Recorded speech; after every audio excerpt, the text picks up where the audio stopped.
For years, my son systematically drained my military pension, piece by piece, until the day I decided to fight back in a way he never saw coming.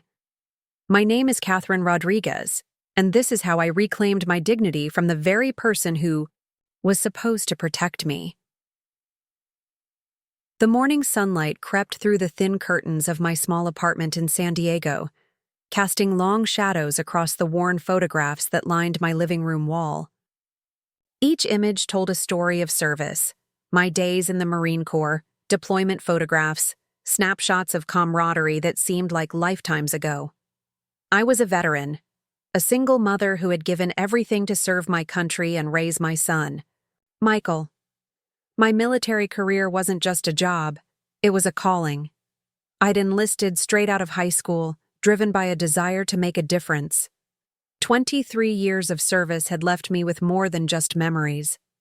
The pension was my lifeline, my reward for years of sacrifice. But somewhere along the way, that lifeline had become a noose. It started small. Michael would call, his voice thick with manufactured desperation. "Mom, I'm short on rent this month." Or, "I've got some unexpected medical bills." At first, I didn't think twice. Wasn't this what mothers were supposed to do? Support their children, no matter what? I'd pull from my pension, transfer a few $100s here and there. A temporary help, I told myself.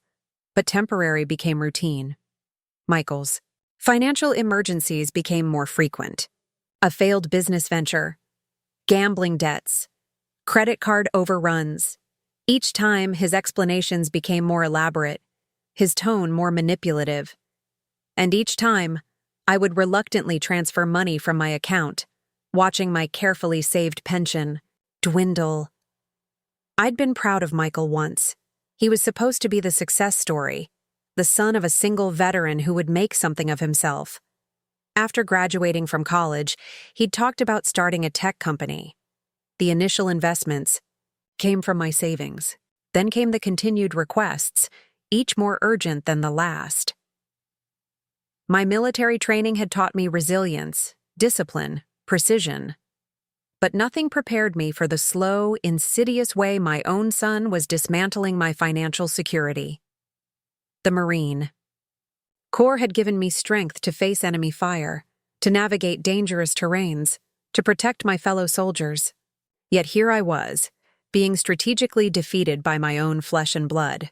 The apartment complex where I lived was modest, a subsidized housing project for veterans. Many of my neighbors were like me, service members who had given their youth to protect a country that often forgot about them once their service ended. We shared meals, stories, and a silent understanding of sacrifice.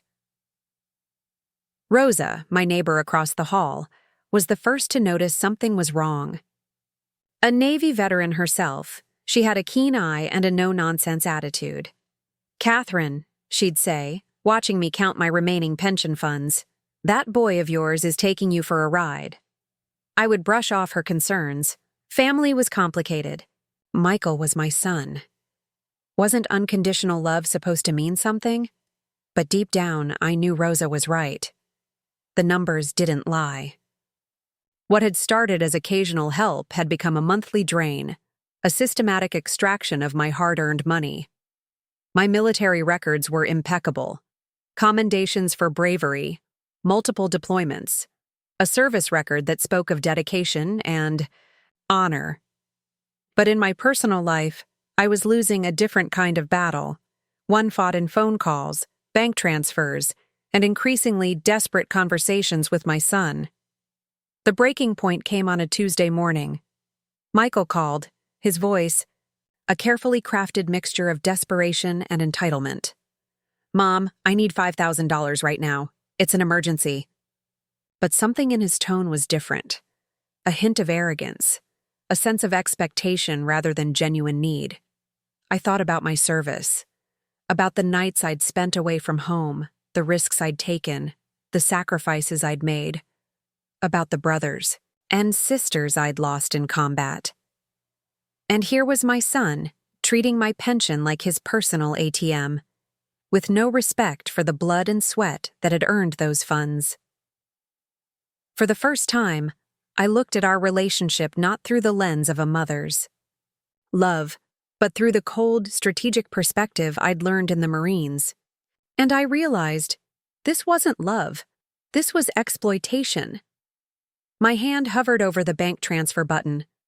But this time, something was different. This time, I was going to fight back. The local Veterans Support Center became my sanctuary. Hidden in a modest building near the naval base, it was a place where stories of struggle and resilience intertwined. Maria Gonzalez, a veterans advocate with steel in her eyes and compassion in her heart, listened intently as I shared my story. "He's been taking money from my pension for years," I explained, spreading out bank statements that told a painful story of systematic financial drain. Maria's fingers traced the documented transfers, her expression hardening with each page. "This isn't just financial abuse," she said quietly. "This is a betrayal of everything your service represents." Her words struck something deep within me. The Marine Corps had taught me about loyalty, about protecting those who cannot protect themselves. Yet here I was, being systematically stripped of my own security by the very person I had sacrificed everything to raise. Rosa from my apartment complex had been nudging me towards action for months. A Vietnam War veteran with a razor-sharp wit, she'd seen countless stories of family betrayal. "Your son is treating you like a resource, not a parent," she'd tell me, her voice filled with a mixture of anger and maternal understanding. I remembered the early days. The pride of being a single mother, working double shifts while serving, ensuring Michael had every opportunity I never had. College fund carefully saved, every birthday celebrated, every achievement honored. How had we arrived? At this moment, the Veterans Support Center became my strategy room. Maria introduced me to Leonard, a retired military lawyer who specialized in elder financial protection. His office was lined with photographs of veterans, each image a testament to service and sacrifice. "We see this more often than you'd believe," Leonard explained, spreading out legal documents. "Veterans are particularly vulnerable. Your pension isn't just money. It's compensation for years of service, for wounds both seen and unseen." Michael's calls became more frequent, more desperate. Each conversation was a carefully choreographed performance of manipulation. "Mom, I'm about to lose everything," he'd say. "You're my only hope." But the desperation rang hollow now. I saw the pattern, the calculated approach. Rosa helped me gather evidence, bank statements, text messages, recorded phone calls. Each piece of documentation built a stronger case. "You're not just protecting yourself," she'd remind me. "You're creating a blueprint for other veterans facing similar betrayals." The support center connected me with a support group of veterans who had faced similar challenges. Women who had served proudly, only to find themselves financially exploited by the very family they had protected. Their stories were different, but the pain was universal. Helena, a former Air Force pilot, shared her story of how her daughter had drained her retirement savings. Jackson, an Army veteran, spoke about his son's gambling addiction that nearly cost him his home. Each story was a thread in a larger tapestry of familial betrayal. "It's not about the money," Helena said during one support group meeting. "It's about respect, about recognizing the sacrifice we've made." Her words resonated deeply. My service wasn't just a job. It was a commitment, a promise to protect and serve. Michael's calls became more aggressive, guilt-laden messages, threats of cutting me off completely. "You're being unreasonable," he'd say. "What kind of mother does this to her own son?" But the Marine in me recognized psychological warfare when I heard it. Leonard helped me understand my legal options. "Your pension is protected," he explained. "Federal law provides specific protections for military veterans. What your son is doing borders on criminal financial exploitation." The process wasn't easy. Each documented transfer was a painful reminder of years of manipulation. But with each document, with each conversation in the support group, I felt something growing inside me. Not anger, not hatred, but a resolute determination. Maria from the Veterans Support Center introduced me to a financial advisor specializing in veteran protection. Together, we began to construct a plan. Not just to stop Michael's financial drain, but to protect my future completely. "We're going to make sure your pension is untouchable," the advisor said, reviewing my documents. "Your service deserves protection." Those words felt like a salute, a recognition of my worth beyond just being a mother, beyond just being a source of financial support. The support group became my lifeline. These were warriors, not just in military service, but in life. Women and men who had faced challenges far beyond battlefield lines, who understood that the greatest battles are often fought in silence, with resilience and strategic patience. As weeks passed, I gathered my strength. The Marine Corps had trained me to assess situations, to find vulnerabilities, to strategize. Now I was applying those skills to my own life. Michael might have seen me as a resource, but I was about to show him I was a force to be reckoned with. My story was just beginning. The courtroom felt familiar, yet foreign. I'd faced more intense situations in combat zones, but something about this legal battlefield made my hands tremble slightly. Michael sat across the room, his face a mixture of anger and disbelief. He never expected me to fight back. Leonard had prepared me meticulously. "Financial exploitation is a form of elder abuse," he'd explained during our preparation, "and veterans have additional protections under federal law." Each word was a strategic weapon, carefully chosen and precisely deployed. The evidence was overwhelming.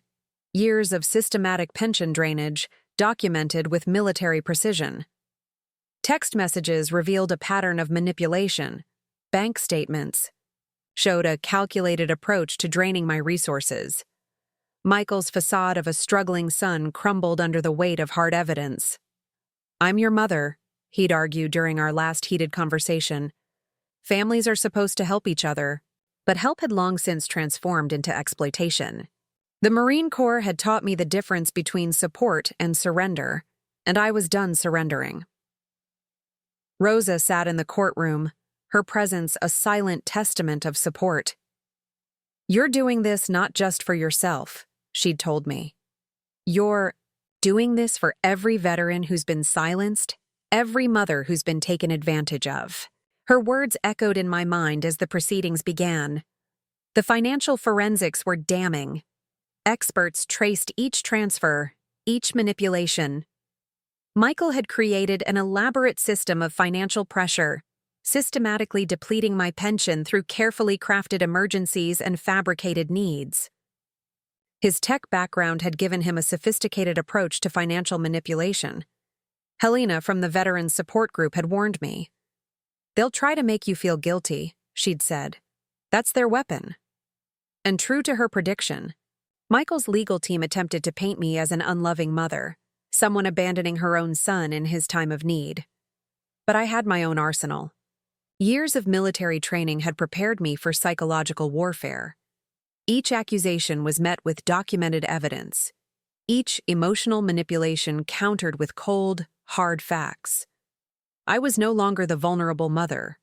I was a veteran defending. Her last line of defense. The support center had connected me with a network of resources. Financial advisors who specialized in veteran protection. Counselors who understood the psychological impact of familial financial abuse. Legal experts who knew the intricate laws protecting military pensions.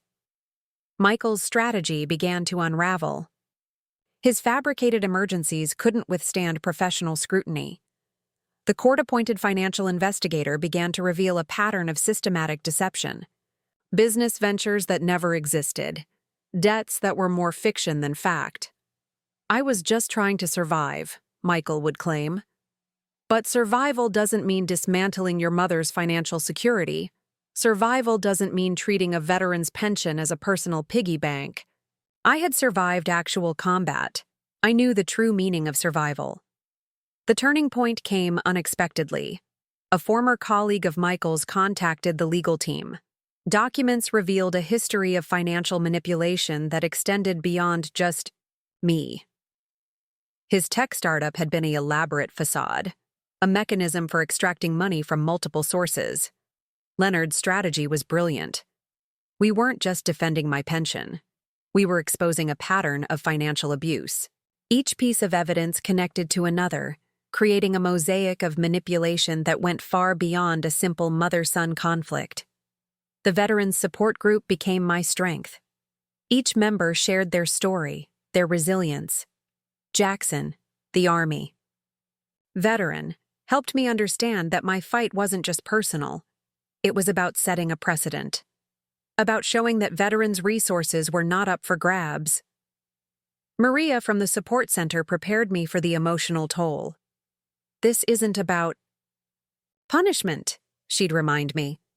This is about protection, about drawing a line. Her words became my mantra. Each legal document, each testimony was a line drawn in the sand. The courtroom became a battlefield of a different kind. Instead of physical combat, this was a war of documentation, of truth. Michael's facade crumbled under professional scrutiny. His attempts to portray himself as a struggling son fell apart when confronted with systematic evidence of manipulation. Financial experts testified about the calculated nature of the pension drainage. Psychological evaluators spoke about the impact of such prolonged financial abuse. My military record was entered as evidence of my character, of my lifelong commitment to integrity. As the proceedings continued, I realized this was about more than just money. This was about respect, about recognizing the value of a veteran's service, about understanding that a pension is not a family inheritance, but a hard-earned compensation for years of sacrifice. The Marine Corps had taught me about honor, about standing your ground, about protecting those who cannot protect themselves. Now, I was applying those lessons to my own life. Michael might be my son, but he was not entitled to dismantle my life's work. My story was becoming a beacon for other veterans, a testament to the possibility of fighting back. The verdict arrived on a crisp autumn morning. Sunlight filtered through the blinds of my small apartment, casting long shadows across the military commendations that lined my wall. Years of service, years of honor, now validated in a way I never expected. Complete financial protection. Michael was legally barred from accessing my pension. More than that, the court mandated a comprehensive investigation into his financial practices. The judgment wasn't just a personal victory. It was a systemic statement about protecting veterans' rights.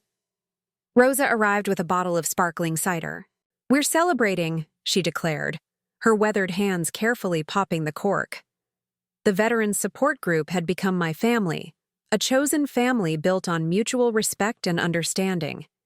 Each member had a story of survival, of reclaiming power. "This isn't just about you," Helena reminded me during our weekly support group meeting. "This is about creating a blueprint for other veterans facing similar challenges." Her words resonated deeply. My fight had become something larger than a personal conflict with my son. The local Veterans Center transformed my experience into a case study. Maria organized workshops, training sessions that empowered other veterans to recognize and fight financial exploitation. My story became a weapon of education, a shield for those who had been silenced. Michael's professional reputation crumbled. The investigation unveiled a complex web of financial manipulations that extended far beyond our family conflict. His tech startup dissolved. Investors pulled out. The carefully constructed facade of success collapsed under judicial scrutiny. "I never thought it would go this far," Leonard shared during one of our follow-up meetings. The military lawyer had become more than just legal counsel. He'd become an ally in a broader fight against financial abuse of veterans. The media picked up the story, not as a sensationalist piece, but as a critical examination of financial exploitation of veterans. Interviews, documentaries, news segments, each platform amplified the message. Veterans were not disposable resources to be drained by family members. My phone began to ring with calls from veterans across the country. Women and men who had suffered in silence, now finding the courage to fight back. Each story was different, yet fundamentally the same: a betrayal of trust, a systematic dismantling of a veteran's hard-earned resources. The Veterans Support Center established a new legal fund. Named the Rodriguez Resolution, it provided financial and legal support for veterans facing similar challenges. My name became synonymous with resistance, with the idea that service members could protect themselves even from family members. Psychological. Counseling became a critical component of the support network. We discovered that financial exploitation was rarely just about money. It was about power, about breaking down the dignity of those who had served. Michael attempted to contest the ruling, but the evidence was insurmountable. His own professional contacts testified about his pattern of financial manipulation. The tech industry he'd once navigated with such confidence now viewed him as a pariah. "This isn't about revenge," I told the journalists who came to interview me. "This is about drawing a line, about showing that a veteran's service and sacrifice cannot be reduced to a financial transaction." Each word was carefully chosen, each statement a declaration of dignity. The Rodriguez Resolution expanded. We began working with legal clinics, creating workshops that taught veterans about financial protection. Jackson, the Army veteran from DAI, my support group, developed training modules about recognizing financial abuse. Helena created support networks for veterans dealing with family exploitation. My apartment became a hub of activity: strategy meetings, support group sessions, legal consultations. The space that was once a place of quiet isolation now buzzed with purpose, with collective strength. The Veterans Affairs Department took notice. Policy discussions began about additional protections for military pensions. My case became a catalyst for systemic change, proving that financial exploitation could be systematically addressed. Michael reached out once, a desperate email that spoke more about his own failures than any attempt at reconciliation. I didn't respond. The Marine Corps had taught me about strategic communication. Sometimes, silence is the most powerful message. The support group became my true family. We were warriors in a different kind of battle, fighting for dignity, for recognition, for the understanding that a veteran's worth extends far beyond their potential financial value. Rosa would often remind me, "You didn't just save yourself. You opened a door for countless others." Her words were a salute, a recognition of a different kind of military service. As winter approached, I looked at the commendations on my wall. Years of service, medals of honor. But the greatest medal, the most significant commendation, was the path of resistance I had carved. Not just for myself, but for every veteran who had been silenced, who had been reduced to a financial resource. My story was far from over. It was just beginning. The National Veterans Conference in Washington, D.C. felt like a culmination of everything we had fought for. Delegates from across the country gathered, their stories of resilience etched into faces weathered by service and survival. I stood at the podium, my Marine Corps dress blues a stark reminder of a lifetime of commitment. Financial exploitation isn't just a personal tragedy, I began, my voice steady and clear. It's a systemic failure that targets those who have given the most to this country. The room fell silent, a collective breath of understanding passing through the audience. Our Rodriguez Resolution had become more than just a legal strategy. It was a movement. Veterans from every branch of service had begun to share their stories, to challenge the silent epidemic of financial abuse that had long gone unaddressed. The support network we'd created was now a national platform of resistance and healing. Helena from our support group had developed a comprehensive training program for veteran support centers nationwide. Jackson had created a legal toolkit that helped veterans understand their financial rights. What had started as my personal battle had transformed into a national conversation about veteran protection. The Veterans Affairs Department had implemented new protocols based on our findings. Financial counseling became a mandatory component of veteran support services. Background checks for family members seeking power of attorney were strengthened. Our fight had created tangible systemic change. Maria had expanded the local support center into a national resource hub. We weren't just providing legal support anymore. We offered psychological counseling, financial planning, and a network of support that understood the unique challenges veterans face. My relationship with Michael remained a closed chapter. The last communication had been a terse legal notice, 3 years ago. He had been barred from any contact, his attempts at financial manipulation completely shut down. The son I had raised had become a stranger, a cautionary tale of how desperation can destroy familial bonds.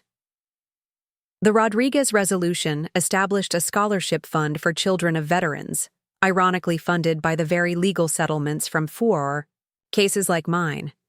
We wanted to break the cycle, to show that family support wasn't about financial extraction, but about genuine care and respect. National media continued to follow our work. Documentaries explored the hidden crisis of veteran financial exploitation. Our support group became a beacon of hope, a testament to the power of collective resistance. Each story shared was a weapon against silence, against manipulation.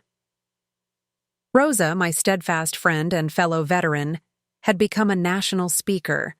Her raw, unfiltered approach to discussing veteran rights resonated across generations. "We didn't survive battlefield trauma," she would say, "just to be defeated by our own families." The psychological impact of our work became increasingly clear. We weren't just fighting financial battles. We were healing deep wounds of betrayal, of systemic neglect. Veterans who had long suffered in silence found a voice, found a community of support.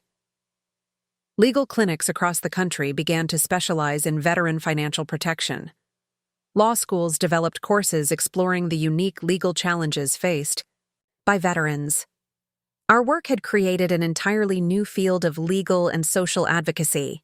I spent my days between speaking engagements, support group meetings, and strategy sessions. The quiet apartment that once felt like a prison of isolation was now a command center of resistance. Military discipline had transformed into a different kind of service, protecting those who had protected the country. The Rodriguez Foundation grew. We expanded beyond financial protection, addressing comprehensive veteran support, mental health resources, job training, family support programs. Our vision extended far beyond my initial fight with Michael. Congressional hearings began to explore veteran financial protection more deeply. Legislators invited me to testify, to share the systemic issues that allowed such exploitation to occur. Each testimony was a strategic mission, each word carefully chosen to create lasting change.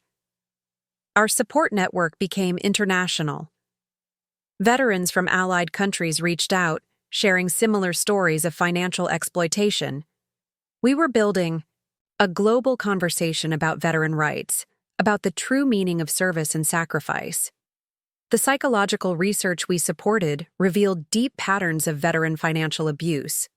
Family members often saw veterans as convenient financial resources, exploiting their sense of duty and familial loyalty. Our work began to challenge these deeply ingrained patterns. Technology became our ally. We developed apps, online resources, support networks that could reach veterans in remote areas. The same technological platforms that Michael had once used for manipulation were now tools of protection and empowerment. Younger veterans began to join our movement. They saw our work as a form of continued service, a mission to protect those who had protected the country. The Rodriguez Resolution became more than a legal strategy. It was a new form of veteran advocacy. My military training had prepared me for complex missions, for strategic thinking under pressure. But this mission, this fight for veteran dignity, was the most challenging and most rewarding of my life. The National Veterans Memorial became a symbolic site of our movement. Not just a place of remembrance, but a living testament to the ongoing fight for veteran rights. Our stories were now part of a larger narrative of resilience and resistance. As I looked out over the conference hall, I saw faces of veterans who had found their voice, who had reclaimed their dignity, who had transformed their pain into a powerful force of change. The Marine Corps had taught me about honor, about standing your ground. But this was a different kind of battlefield. A battle for respect, for recognition, for the fundamental right of veterans to be treated with dignity. Our fight was far from over, but we were no longer fighting alone. The invitation arrived on heavyweight paper, embossed with the official seal of the Department of Veterans Affairs. I ran my fingers over the raised letters, remembering the countless battles that had led to this moment. A national symposium on veteran protection, and I was the keynote speaker. My journey had transformed from a personal fight to a national movement. The Rodriguez Resolution had become more than a legal strategy. It was a lifeline for veterans across the country. Each day brought new stories, new challenges, new opportunities to create meaningful change. Washington, D.C. felt different this time. The corridors of power seemed to vibrate with a new energy, a recognition of the systemic issues we had brought to light. Veterans from every branch gathered, their stories of survival etching a powerful narrative of resilience and hope. The research we had initiated revealed shocking patterns of financial exploitation. Veterans were uniquely vulnerable. Their sense of duty, their ingrained belief in family loyalty, made them perfect targets for manipulative family members. Our work was peeling back layers of a hidden epidemic. Dr. Elizabeth Reyes, a leading psychologist specializing in veteran trauma, presented groundbreaking research at our symposium. Financial abuse is a form of psychological warfare, she explained, her voice cutting through the conference hall. It attacks the very foundation of a veteran's dignity. Our support network had grown exponentially. What began in a small veterans center in San Diego now spanned national and international boundaries. Technology became our greatest ally. Mobile, apps, online support groups, digital resources that could reach veterans in the most remote locations. The legal landscape was changing. Law schools now offered specialized courses in veteran financial protection. New legislation emerged, closing loopholes that had long allowed family members to exploit veterans' resources. Each law was a battle won, each policy change a victory for dignity. I thought often of Michael, not with anger, but with a clinical detachment that my Marine Corps training had instilled. He had become a cautionary tale, a symbol of the systemic issues we were fighting against. His attempts to contact me had long since ceased. Rosa continued to be my rock, my closest ally in this ongoing mission. We're not just fighting for ourselves, she would remind me during our strategy sessions. We're fighting for every veteran who's been silenced, every service member who's been reduced to a financial resource. The Rodriguez Foundation expanded its reach. We weren't just providing legal support anymore.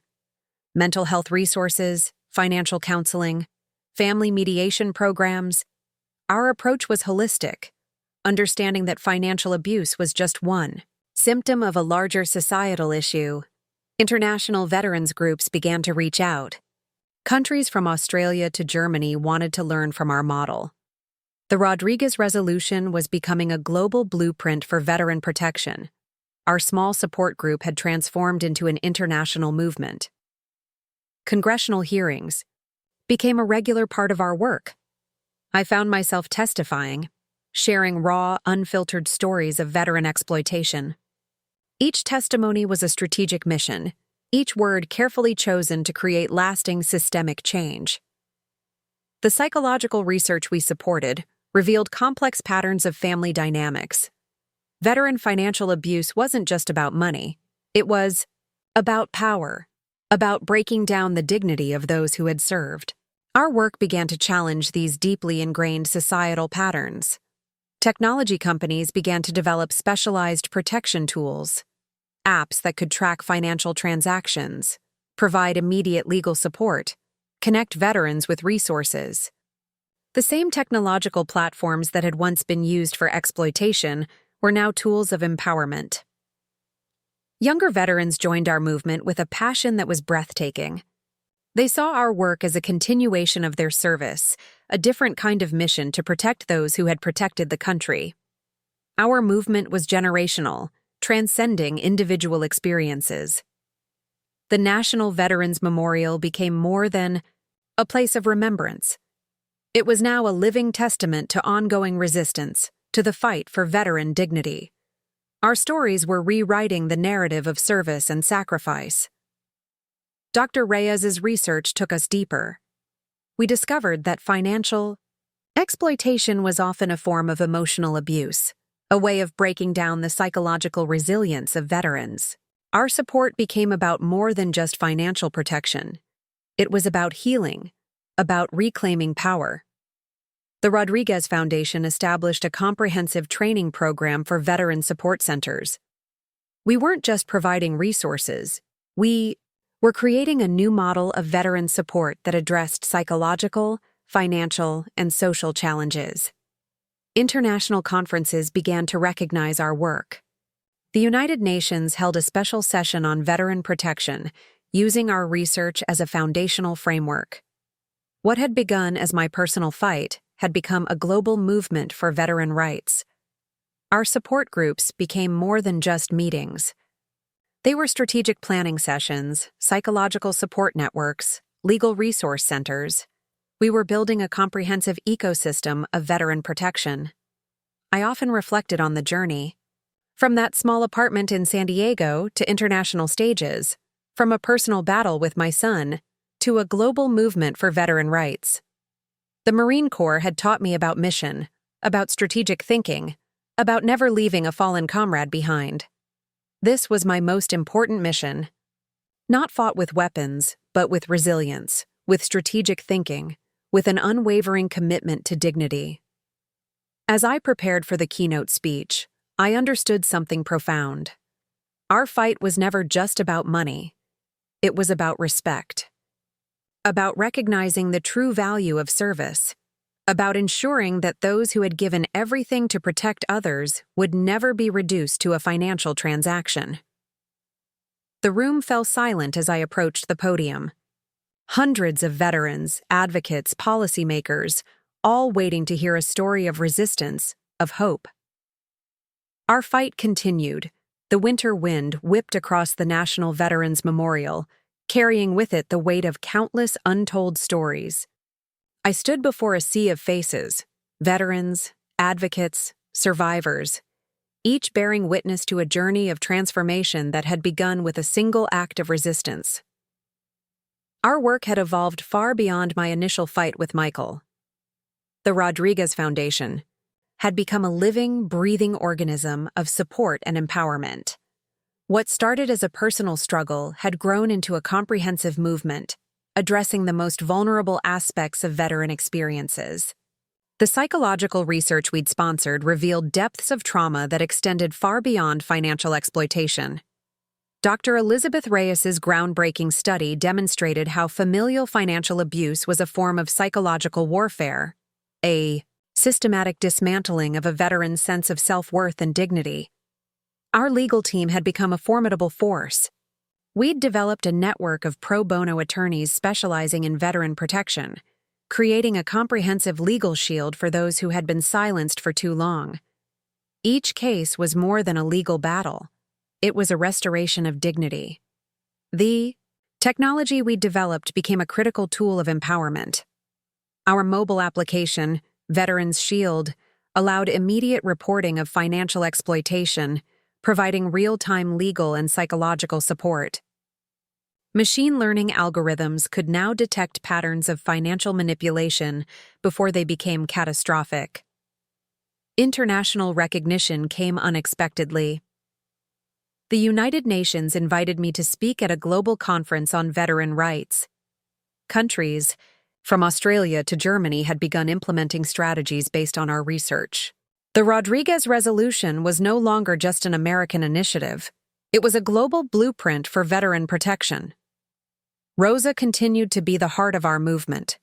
Her unfiltered approach to storytelling broke down barriers, revealing the human cost of veteran exploitation. "We're not statistics," she would say during our speaking tours. "We're survivors. We're warriors. We're human beings." The Foundation's scholarship program had become a beacon of hope. Children of veterans received not just financial support, but comprehensive mentorship. We were breaking the cycle of exploitation, investing in the next generation of service members and their families. Psychological support became a critical component of our work. We developed a holistic approach that addressed the complex trauma of financial and emotional abuse. Support groups transformed into healing circles, where veterans could reclaim their narratives. Congressional legislation began to reflect our work. The Veteran Family Protection Act passed with overwhelming bipartisan support. It created stringent protections against financial exploitation, with specific provisions for veterans aged 50 and above. Our research revealed shocking patterns.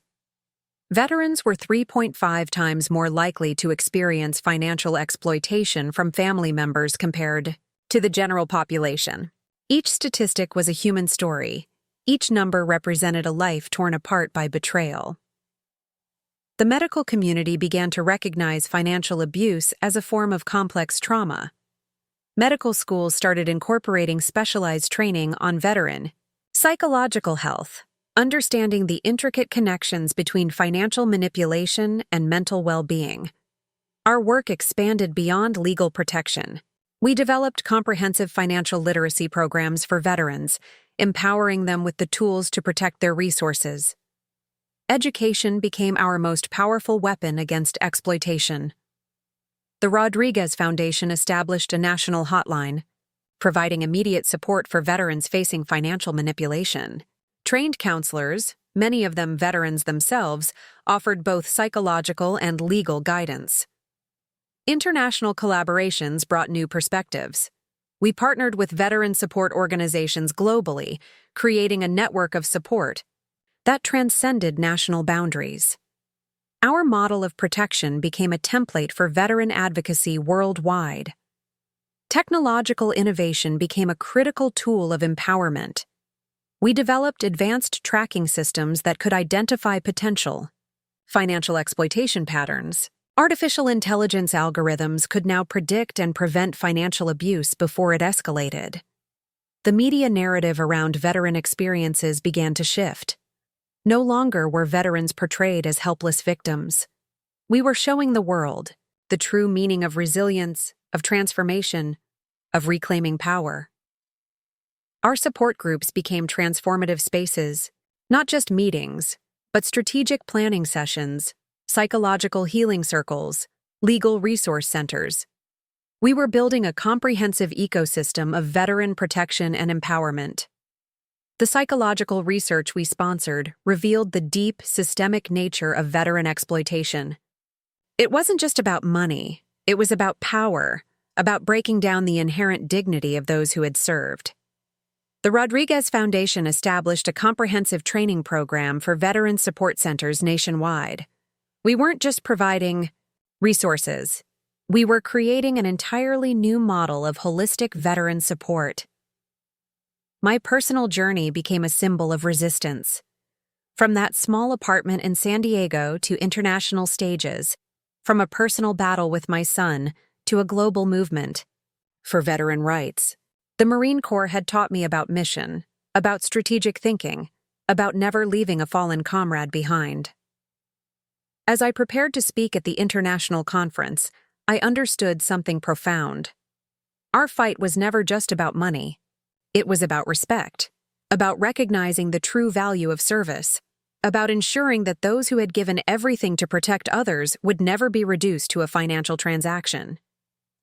The auditorium fell silent as I approached the podium. Hundreds of veterans, advocates, policymakers, all waiting to hear a story of resistance, of hope. I thought of Michael, not with anger, but with a sense of profound understanding. He had become a catalyst for a movement larger than any individual story. Our personal conflict had transformed into a global conversation about dignity, about protection, about the true meaning of family and service. The Rodriguez Foundation was more than an organization. It was a testament to the power of resilience, of transformation, of reclaiming one's narrative. Our fight continued. Our hope burned bright. The moment arrived unexpectedly. 20 years after that first phone call from Michael, a letter arrived that would redefine everything we had built, everything we had fought for. DNA testing had become a powerful tool of revelation. A young woman named Sophia, barely 25, traced her lineage back through a complex web of family history.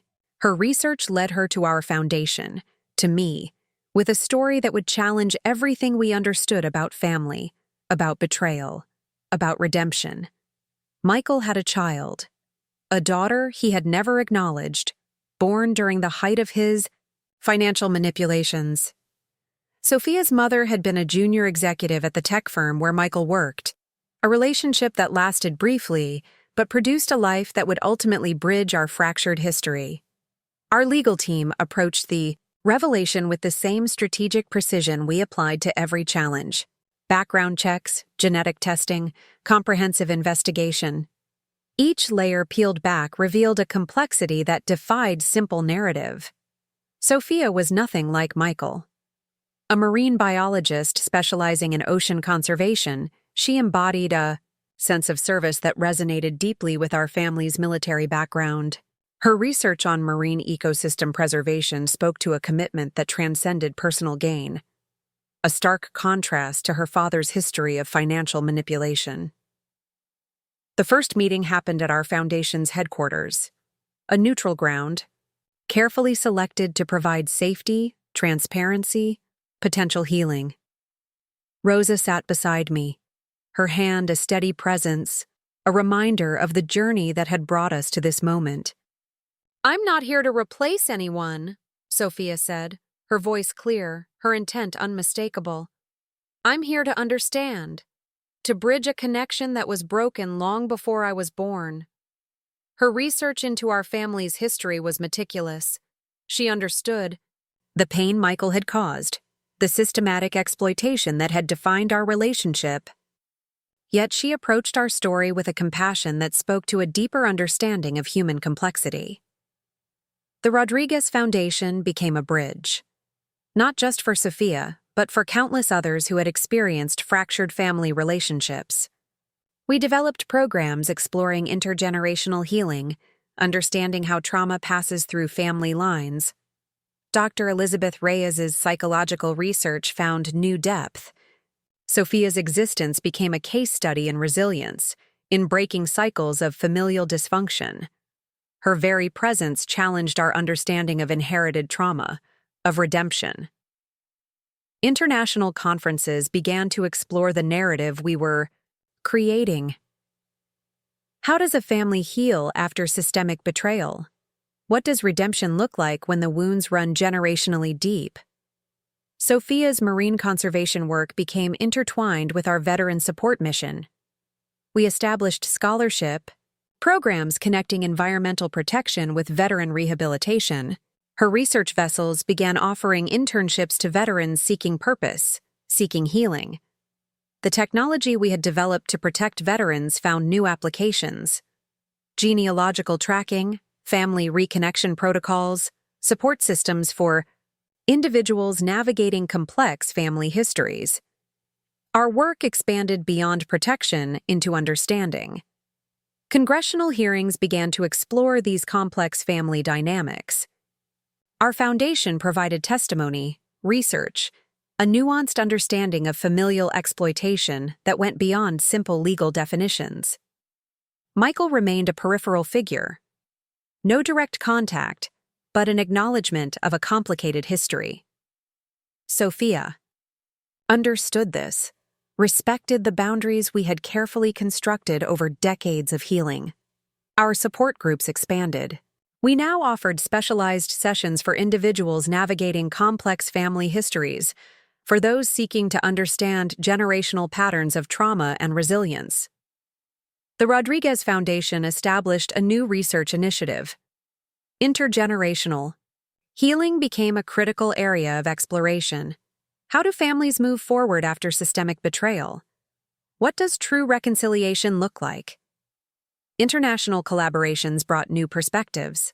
Countries from New Zealand to Norway began exploring our models of family reconstruction, of understanding trauma beyond simple legal frameworks. Sophia's presence became a symbol of hope, not a replacement for lost time, but a bridge between what was and what could be. Her commitment to environmental conservation became a metaphor for our foundation's work: healing, protecting, restoring. The medical community began to recognize the profound psychological implications of our work. Trauma wasn't just an individual experience, but a complex system that moved through generations, could be understood, could be transformed. Our technological innovations found new purpose. Advanced algorithms could now track complex family histories, provide support systems for individuals navigating generational trauma. The media narrative shifted. We were no longer just a story of exploitation, but a complex narrative of resilience, of understanding, of potential healing. Rosa would often remind me, family isn't about blood, it's about connection, about understanding. Sophia embodied that philosophy in ways we could never have anticipated. The Rodriguez Foundation continued to evolve. Each story we encountered, each individual we supported, expanded our understanding of human resilience. As I prepared to introduce Sophia at an international conference on family dynamics and veteran support, I understood something profound. Our journey was never about revenge. It was about understanding, about creating space for healing. The auditorium waited. Veterans, researchers, advocates, all ready to hear a story that defied simple categorization. Our fight continued. But now, it was a fight for understanding. The morning light cascaded through the windows of our foundation's new research center, a testament to decades of transformation. 30 years had passed since that first phone call from Michael, since my life had been irrevocably changed. The Rodriguez Foundation now stood as a global beacon of hope, of resilience, of healing. Sophia's work had become integral to our mission. Her research on marine ecosystems mirrored our approach to human trauma: complex, interconnected, requiring holistic understanding. The parallels were not lost on our team of researchers, psychologists, and veteran advocates. Our global network had expanded beyond imagination. What began as a personal fight against financial exploitation had transformed into a comprehensive system of support, research, and healing. Veterans from every corner of the world found connection, found hope through our programs. The technological innovations we'd developed became standard practice in veteran support systems worldwide. Artificial intelligence algorithms could now predict potential financial exploitation, provide immediate psychological support, connect individuals with comprehensive resources. Dr. Elizabeth Reyes's research had revolutionized our understanding of intergenerational trauma. Her work demonstrated how trauma moves through family systems, how healing is not just an individual journey, but a collective process of understanding and transformation. International collaborations brought unprecedented depth to our work. We'd developed a global network of support centers, research facilities, legal resources that transcended national boundaries. The Rodriguez Foundation was no longer just an organization. It was a global movement. Rosa, now in her 80s, remained a critical voice in our foundation. Her unfiltered wisdom continued to guide our approach, her lived experience a constant. reminder of the human element in our work. "We're not just collecting data," she would say. "We're collecting stories of survival." Congressional legislation had transformed dramatically. The Veteran Family Protection Act had become a comprehensive framework for understanding and preventing familial exploitation. Our research had become the foundation for legal protections that extended far beyond military families. Sophia's discovery of her own family history had opened up entire new areas of research. We developed programs exploring genetic trauma, intergenerational healing, the complex ways that family histories intersect and influence individual experiences. The medical community had fully embraced our holistic approach. Medical schools now taught comprehensive models of trauma understanding, recognizing that healing goes far beyond traditional therapeutic approaches. Our support groups had evolved into comprehensive healing ecosystems, no longer just meetings, but dynamic spaces of research, support, legal guidance, technological innovation. We were creating entirely new frameworks for understanding human resilience. The Rodriguez Foundation established a global university program. Scholarships, research initiatives, comprehensive support systems for veterans and their families. We were investing in understanding, in healing, in transformation. Technology became our most powerful tool of empowerment. Advanced tracking systems could now identify potential exploitation patterns. Artificial intelligence provided predictive support, connecting individuals with resources before trauma could take root. International conferences became platforms of profound connection. Our work was no longer about individual stories, but about creating global frameworks of understanding, of healing, of transformation. Sophia's marine conservation work became a metaphor for our approach. Just as she worked to restore complex marine ecosystems, we worked to restore human systems of connection, of understanding. The psychological research we sponsored revealed profound insights. Trauma was not a linear experience, but a complex, interconnected system that moved through generations, could be understood, could be transformed. Our legal team had become a global force. Pro bono attorneys specializing in veteran protection, in family dynamics, in complex legal frameworks of healing and restoration. We were creating legal pathways for understanding, for transformation. The media narrative had completely shifted. We were no longer just a story of exploitation, but a complex narrative of human resilience, of potential healing, of understanding that transcended individual experiences.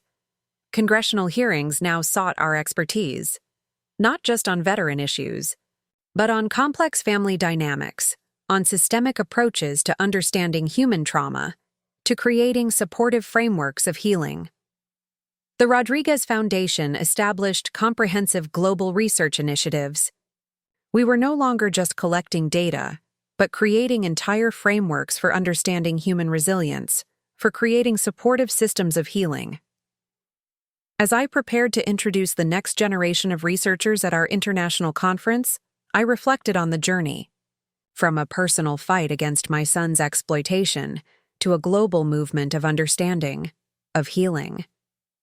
Sophia stood beside me, a living testament to the possibility of transformation. Her marine conservation work, her commitment to understanding complex systems, perfectly mirrored our foundation's approach to human healing. The auditorium was filled with veterans, researchers, advocates from around the world. Each face told a story of survival, of potential, of hope. Rosa's words echoed in my mind. We're not just collecting stories, we're creating possibilities. Our fight continued. But now, it was a fight for understanding, for connection, for the profound possibility of healing. The archives of the Rodriguez Foundation told a story far larger than any single narrative. Decades of research, of healing, of transformation lay preserved in meticulously maintained digital and physical records. Each file, each document represented a life changed, a system challenged, a possibility discovered. 40 years had passed since that first phone call from Michael. The world had transformed, and with it, our understanding of family, of service, of human resilience. The foundation that began as a personal act of resistance had become a global ecosystem of support and healing. Artificial intelligence now played a critical role in our work. Advanced algorithms could trace complex family dynamics, predict potential exploitation patterns, provide immediate support systems. Technology had become our most powerful tool of understanding, of prevention, of healing. Dr. Sofia Rodriguez Carter, named in honor of both her biological lineage and her chosen family, now led our global research initiatives. Her work bridged marine conservation and human systems, revealing profound connections between ecological and human resilience. The International Conference Center bore witness to decades of transformation. Veterans from every corner of the globe gathered, their stories no longer isolated experiences, but part of a global narrative of healing and understanding. Our technological innovations had revolutionized veteran support systems worldwide. The Rodriguez Shield, our flagship mobile application, now provided comprehensive support, legal guidance, psychological resources, financial protection, with unprecedented precision and care. Rosa's legacy continued through our mentorship programs. Veterans who had found healing through our foundation now became advocates, researchers, support system builders. Each generation carried forward the mission of understanding, of transformation.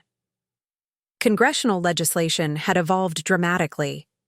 The Veteran Family Protection Act had become a comprehensive framework for understanding complex family dynamics, for protecting vulnerable individuals across all demographics. The medical community had fully integrated our holistic approach. Medical schools now taught comprehensive models of trauma understanding, recognizing the interconnected nature of psychological, financial, and familial experiences. International collaborations had created a global network of support. From Australia to Norway, from Canada to South Africa, our research and support systems had become a blueprint for understanding human resilience. Sofia's marine conservation work continued to inform our approach. The complex ecosystems she studied became a metaphor for human healing, interconnected, resilient, capable of remarkable transformation. Our global university program had become a beacon of hope. Scholarships, research initiatives, comprehensive support systems that extended far beyond traditional educational models. We were investing in understanding, in potential, in healing. The technological platforms we'd developed now predicted and prevented exploitation with unprecedented accuracy. Machine learning algorithms could trace complex family dynamics, provide early intervention support, create protective frameworks. International conferences had transformed from isolated events to global platforms of understanding. Our work was no longer about individual stories, but about creating comprehensive frameworks of human resilience. The Rodriguez Foundation's archives became a critical resource for researchers worldwide. Each document, each story represented a piece of a larger narrative of human potential, of systemic transformation. Our support groups had evolved into comprehensive healing ecosystems. No longer just meetings, but dynamic spaces of research, support, technological innovation. We were creating entirely new frameworks for understanding human connection. The psychological research we sponsored revealed profound insights into human resilience. Trauma was not a linear experience, but a complex, interconnected system that could be understood, could be transformed. Media narratives had completely shifted. We were no longer just a story of exploitation, but a complex narrative of human potential, of systemic transformation, of hope. Congressional hearings now sought our expertise on complex human systems. Our approach had become a model for understanding societal challenges, for creating supportive frameworks of healing and understanding. Rosa's voice echoed through the Foundation's halls. "We're not just collecting data," she would always say. We're collecting possibilities. The global research initiatives we'd established explored the deepest aspects of human resilience. We were no longer just understanding trauma, but creating frameworks for prevention, for healing, for transformation. As I prepared to pass leadership of the foundation to Sophia, I reflected on the journey. From a personal fight against exploitation to a global movement of understanding, of healing, of potential, the world had changed. But the core of our mission remained the same: to protect, to understand, to heal. The conference hall was filled with veterans, researchers, advocates from around the world. Each face told a story of survival, of potential, of hope. Our fight continued. But now, it was a fight for understanding, for connection, for the profound possibility of human resilience. The final chapter began with a whisper, a single document, discovered deep in the archives of the Rodriguez Foundation, would rewrite everything we thought we knew about our journey. Michael's life had been a complex tapestry of failure and hidden struggles. The financial investigations that followed, our initial confrontation revealed a story far more nuanced than we had ever imagined. Hidden medical records, buried psychological evaluations, a life of silent suffering that had remained invisible until now. Sophia's forensic research had uncovered layers of family history that defied simple narrative. Michael had battled undiagnosed mental health challenges throughout his life, a perfect storm of psychological vulnerabilities that had driven his destructive behaviors. The medical records told a story of generational trauma.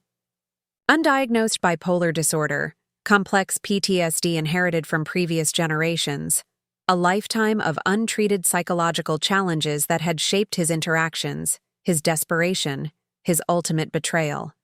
Our foundation's research had always understood that trauma was never a simple linear narrative.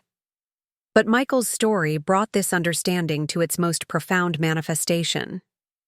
He was not a villain, but a complex human being shaped by intersecting systems of psychological and familial trauma. Dr. Elizabeth Reyes's lifetime of research found its most powerful validation in these documents. The intricate ways psychological challenges move through family systems, the invisible threads of generational trauma, the complex interactions of mental health and familial dynamics, all laid bare in Michael's story. The global network we had built became a critical tool of understanding. Our technological platforms could now trace these complex familial and psychological patterns with unprecedented depth and compassion. International conferences transformed. We were no longer just discussing veteran support, but exploring the most profound aspects of human resilience, of understanding, of healing. Sophia's work became a bridge between ecological and human systems. The same complex understanding she brought to marine ecosystem restoration now illuminated the most intricate aspects of human psychological landscapes. Our technological innovations had evolved beyond prediction and protection. We could now create comprehensive support systems that understood the deepest layers of human experience, of familial dynamics, of psychological resilience. The Rodriguez Foundation had become more than an organization. It was a global ecosystem of understanding, of healing, of transformation. Congressional legislation had transformed dramatically. Our research had created comprehensive frameworks for understanding complex human systems, for creating supportive structures that recognized the profound complexity of human experience. The medical community had fully integrated our holistic approach. Mental health was no longer seen as an isolated experience, but as a complex, interconnected system of human resilience. Our global university program had become a beacon of hope. Scholarships, research initiatives that explored the deepest aspects of human potential, of healing, of transformation. The archives we had built became a critical resource for understanding human complexity. Each document, each story represented a piece of a larger narrative of human potential, of systemic understanding. Rosa's legacy continued through our mentorship programs. Veterans who had found healing became advocates, researchers, creators of supportive systems. Each generation carried forward the mission of understanding, of compassion. The technological platforms we developed could now trace the most complex human experiences with unprecedented depth and compassion. Machine learning algorithms understood the intricate dance of psychological, familial, and systemic interactions. International collaborations had created a global network of understanding, from research centers in Tokyo to support systems in Cape Town. Our approach had become a global framework of human resilience. Media narratives had completely transformed. We were no longer just telling stories of exploitation, but exploring the most profound aspects of human potential, of healing, of understanding. Congressional hearings now sought our expertise on the most complex human challenges. Our approach had become a model for understanding systemic human experiences, for creating supportive frameworks of healing. As I prepared to share these final discoveries, I understood something profound. Our journey was never about judgment. It was about understanding, about recognizing the profound complexity of human experience. Sophia stood beside me, a living testament to the possibility of transformation. Her work had always been about understanding complex systems, whether in marine ecosystems or human experiences. The conference hall was filled with researchers, advocates, individuals who had dedicated their lives to understanding human potential. Each face told a story of survival, of compassion, of hope. Our fight had never been about winning. It had always been about understanding, about creating possibilities where none seemed to exist. The world had changed, but the core of our mission remained the same: to protect, to understand, to heal. Our journey continued. A testament to the profound possibility of human resilience. Time became a different concept in the Rodriguez Foundation's final years. We were no longer measuring our impact in months or years, but in generations of healing, of understanding, of transformation. 50 years had passed since that first phone call from Michael. The world had transformed, and with it, our understanding of human resilience, of family, of the profound complexity of human experience. Sophia had become more than a leader. She was a bridge between generations, between scientific understanding and human compassion. Her work continued to demonstrate how complex systems, whether in marine ecosystems or human families, could heal, could transform, could find balance. The global network we had built had become a living, breathing ecosystem of support and understanding. From remote veterans support centers in Alaska to research facilities in New Zealand, the Rodriguez Foundation had created a comprehensive framework of human resilience. Our technological platforms had evolved beyond anything we could have imagined. Artificial intelligence now provided nuanced, compassionate support systems that could trace the most complex human experiences with unprecedented depth and understanding. The medical community had been completely transformed. Mental health was no longer viewed as an isolated experience, but as a complex, interconnected system of human potential. Our research had created entirely new frameworks for understanding psychological resilience. Congressional legislation had become a comprehensive approach to human support. The laws we had helped create recognized the profound complexity of human experience, of familial dynamics, of systemic challenges. Rosa's legacy continued through our global mentorship programs. Veterans who had found healing became advocates, researchers, creators of supportive systems. Each generation carried forward the mission of understanding, of compassion. International collaborations had created a truly global network of support and understanding. Our approach had become a blueprint for addressing complex human challenges, for creating supportive frameworks of healing. The Rodriguez Foundation's archives had become a critical global resource. Each document, each story represented a piece of a larger narrative of human potential, of systemic transformation. Our global university program had expanded beyond traditional educational models. Scholarships, research initiatives that explored the deepest aspects of human potential, of healing, of transformation. Media narratives had completely shifted. We were no longer just telling stories of exploitation, but exploring the most profound aspects of human resilience, of understanding, of hope. As I prepared to share our final insights, I understood something profound. Our journey was never about a single story. It was about creating a framework of understanding that could help millions. The conference hall was filled with generations of researchers, advocates, individuals who had dedicated their lives to understanding human potential. Each face told a story of survival, of compassion, of hope.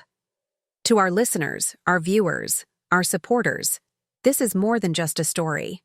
This is an invitation to understand that no human experience is simple, that family is complex, that healing is possible. We've learned that exploitation is never just about money. It's about power, about disconnection, about the ways systemic challenges can break human connections. But we've also learned that healing is possible. That understanding is powerful, that every human being has the potential to transform their experience. Our work continues, but now we invite you to be part of this journey.